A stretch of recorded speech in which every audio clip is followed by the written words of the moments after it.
Hello. Hello. Hello. Terima kasih kerana anda memilih Koko TV.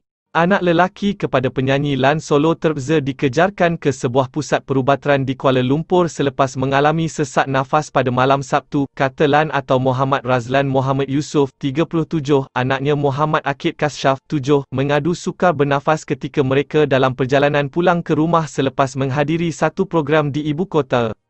Ketika dalam kereta, Akid mengadu susah hendak bernafas, dia sendiri susah nak jelaskan bagaimana keadaannya, maklumlah budak kecil lagi, jadi saya terus bawa dia ke bahagian kecemasan dan dia terza ditahan di wad untuk menerima rawatan lanjut, katanya ketika dihubungi M-Star. Menurut Lan, pemeriksaan mendapati terdapat habuk kotor pada saluran darah yang mengakibatkan dia sukar bernafas, tambahnya, anaknya itu sebelum ini sudah disahkan mengalami asma.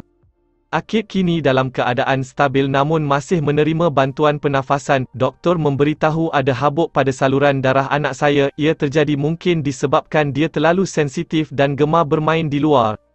Akid memang ada masalah asma sejak usia 4 tahun cuma sudah lama dia tidak mengalami situasi teruk begini. Jelasnya, disebabkan tahu keadaan kesihatan anaknya itu, Lan juga sentiasa bersedia dengan sebarang kemungkinan dan akan terus membawa anak menerima rawatan jika berlaku sedemikian.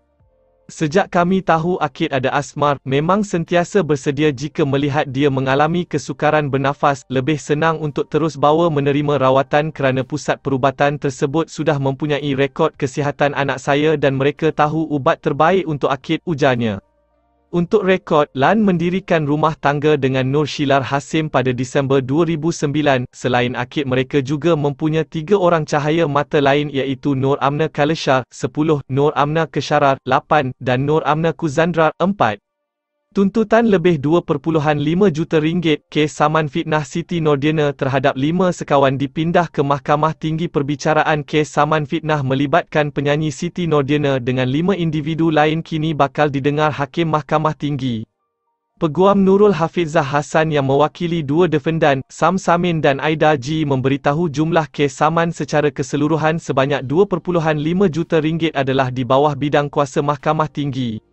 Sejak awal lagi kami sudah sedia kes ini akan dibawa ke Mahkamah Tinggi kerana melihat kepada jumlah saman secara keseluruhan. Buat masa sekarang kami belum mendapatkan tarikh bagi perbicaraan selanjutnya di Mahkamah Tinggi, jelas Hafizah kepada M-Star.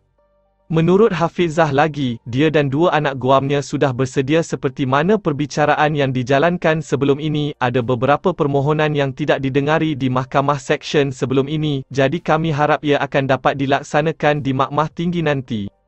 Daripada sudut undang-undang saya melihat kami mempunyai peluang baik dan sudah bersedia untuk kes ini dibawa ke Mahkamah Tinggi, katanya. Isu membabitkan penyanyi Siti Nordiana bersama 5 sekawan termasuk Lan Solo dan Shurar Badrun bermula apabila selebriti tersebut memfailkan saman berjumlah RM2.5 juta pada 3 Ogos lalu.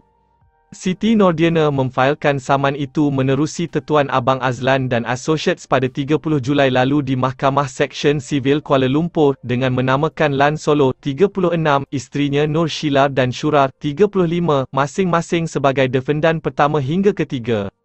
2 lagi defendan iaitu keempat dan kelima ialah Pegawai Perhubungan Awam Syarikat Rakaman FMC Music, Sam Mushad Zafar, 43, dan Jurusoleh Artis Bebas, Razidah Ahmad, 42. Dalam saman tersebut, Siti Nordiana telah menuntut penerbitan permohonan maaf menerusi siaran akhbar, Instagram dan Facebook Live serta RM500,000 daripada setiap defendan. Selain itu, terdapat juga 3 lagi tuntutan iaitu ganti rugi teruk, ganti rugi teladan dan ganti rugi khas yang akan dinilai serta ditentukan oleh pihak mahkamah.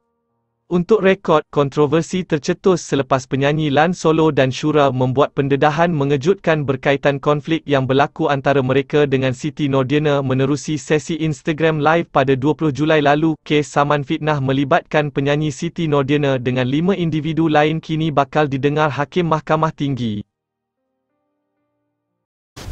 Ya, kejap-kejap. Nak lihat apa seterusnya? Subscribe dulu, okey? Okey, sedikit ya. Janji-janji. Okey. 1, 2, 3. Okey, subscribe. Terima kasih. Jangan main dengan sumpahan mulut aku.